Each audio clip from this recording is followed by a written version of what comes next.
Now, if you could imagine driving 1,000 miles from here to Houston, Texas, and you only passed 42 cars between here and Houston, Texas, what would you think? There's not very many cars out here. That's Mesa. Why is that? Well, Mesa's the only city that doesn't have a property tax, for one. If you live in Tempe, Chandler, Gilbert, Scottsdale, you pay a property tax on your home. Citizens of Mesa say, no new taxes, read our lips, we don't want a property tax. So the city of Mesa is funded on sales tax. The city of Mesa is in a budget crisis right now.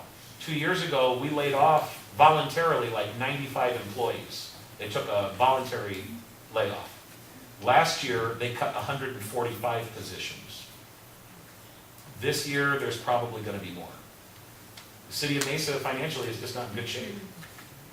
We desperately need to fund more police officers. But people say, I don't want to pay taxes. My daughter gets piano lessons over in Gilbert. Actually, in Mesa, I'm sorry, in Mesa, way south and east. And I see some homes for sale in the neighborhood, and every one of them has got a sign in their yard that brags, Gilbert schools, yeah. Mesa taxes, yay.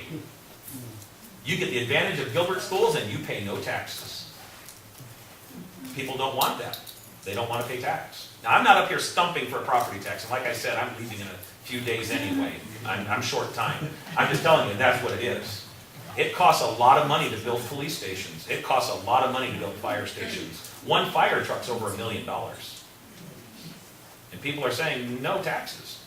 They want a Champaign police department, a Champaign fire department on a beer budget. It's just not that easy. We don't have enough police cars for the 1,800 rental properties alone. I get apartment managers that call me up and they say, I'd like to see a police car drive through here 3, 4, or 5 times a day. I'm sure you would. Only 1/3 of the people that live in Mesa live in apartments. Double that. 2/3 live in single-family homes. They'd like to see more police cars up and down their alleyway too.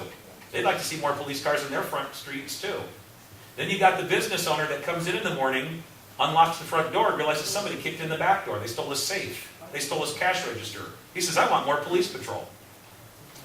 You've got the clothing shop where somebody comes in, they grab a rack of clothes, and they walk out the door with all the clothes, and they say, we want more police patrol. Everybody wants more police patrol. For us to get more police patrol, we're going to need more funding. We're going to close with this thought. I want you to think about you as a police officer. We're going to put you in a police car, turn off your police radio. You don't have to answer any 911 calls. You don't have to answer any nuisance calls. You're just free to drive around and look for bad guys. We don't get that advantage. You do. Instead of working a 5 square mile beat, you only have to work a 1 square mile beat.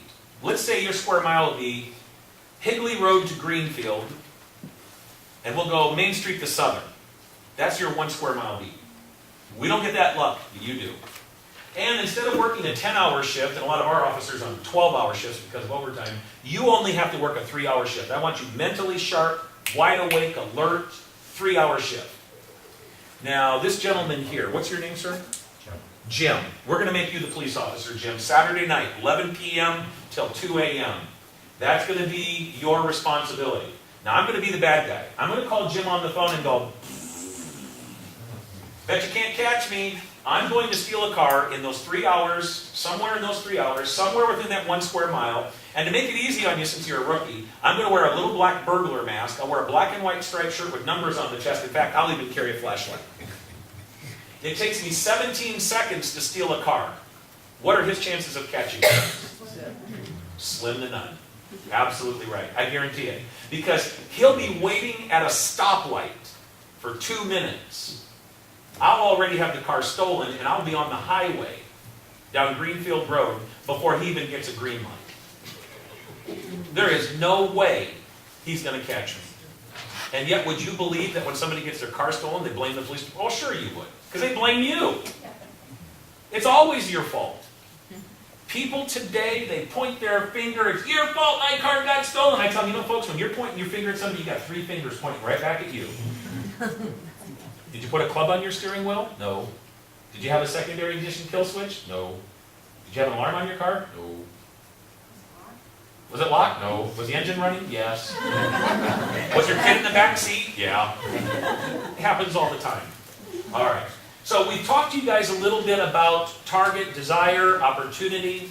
There's another way you can predict somebody's future desire to commit a crime, and that's by looking at their past. All right?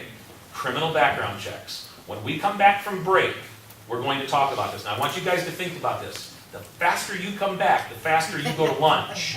Okay? So make this break as quick as you can, and we'll talk about criminal background checks as soon as you come back.